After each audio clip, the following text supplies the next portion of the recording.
If you've ever avoided a word in English because you weren't confident in pronouncing it or you didn't know how to say it correctly, then this video is for you.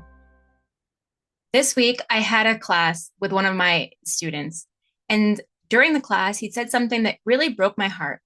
As we were chatting, he mispronounced a word and he said under his breath, "Ugh, if I can't say it correctly, why do I even try to say it? I should avoid it."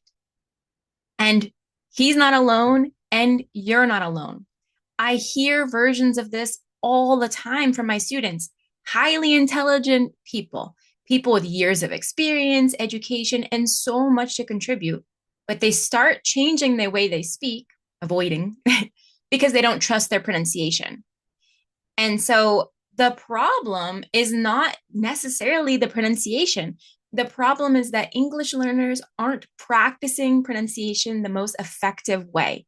It doesn't transfer well to real conversation. Maybe it's happened to you. You know that you're mispronouncing a word, so then you try to just memorize lists of words and how to say them, copy the native. But that's how we learn vocabulary, usually through memorization. And pronunciation is different. So, at Yax Accent, I teach you how to effectively practice pronunciation so that it will finally show up in real conversation. Let's break it down. Step number 1, get intentional. What is the specific sound that keeps tripping you up, that you are trying to avoid?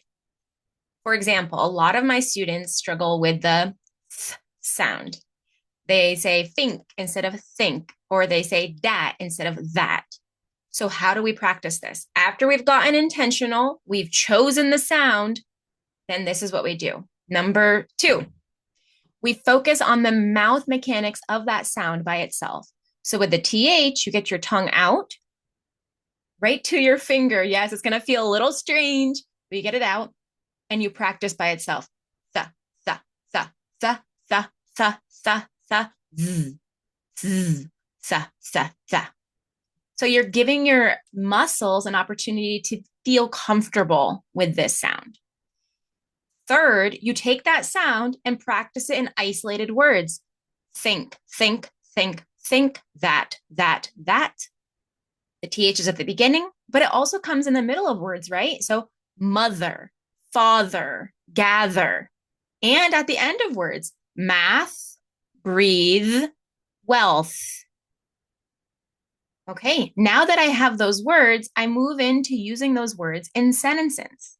So for example, I think my mother is better at math than my father. Right. Notice how I'm being very intentional. I'm not copying somebody else.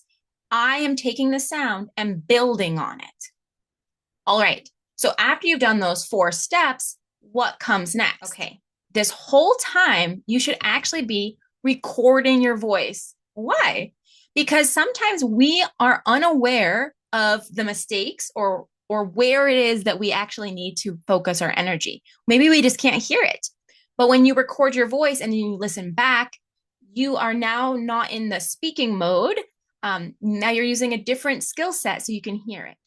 So we've done step 1. We've practiced the sound by itself, and we've practiced it in words. We've practiced it in sentences. Then what you do is you move on. We talked about recording your voice. Try to answer a simple question for 60 seconds while you focus on that sound. For example, like the TH, weather, the weather. So you answer this question. Then you listen back and see if you can identify the words that you used with that sound. Which ones were clear, which ones were not clear. You are getting in control. You're in control now. And it's not just with 1 word or 2 words. Because you are focusing on the sound rather than just a list of words, it's popping up. It's popping up. Now, step 4, you're going to record yourself again, but now thinking more about those specific sounds. Okay, and remember, don't overwhelm yourself. You're not trying to focus on vocabulary, grammar, other sounds.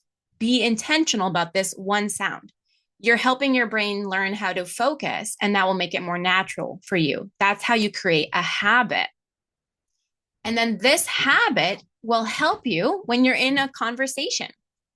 Again, this is how we practice. So you're not going to be doing all of this when you're in a conversation, but by practicing using this method, focusing on sound rather than specific words, then you are in control. And anytime a word with that sound comes up, you'll be more likely to pronounce it, less likely to avoid it, and more likely to actually show up and speak without the stress. And that's what you want, right?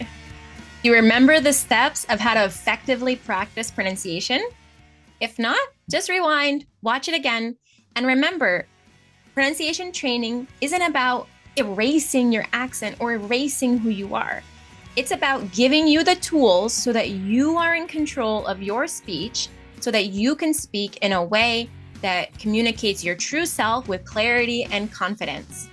Ready to jumpstart? You can check out the show notes below, and you can sign up for my introductory email pronunciation series. I'll see you soon. Bye-bye.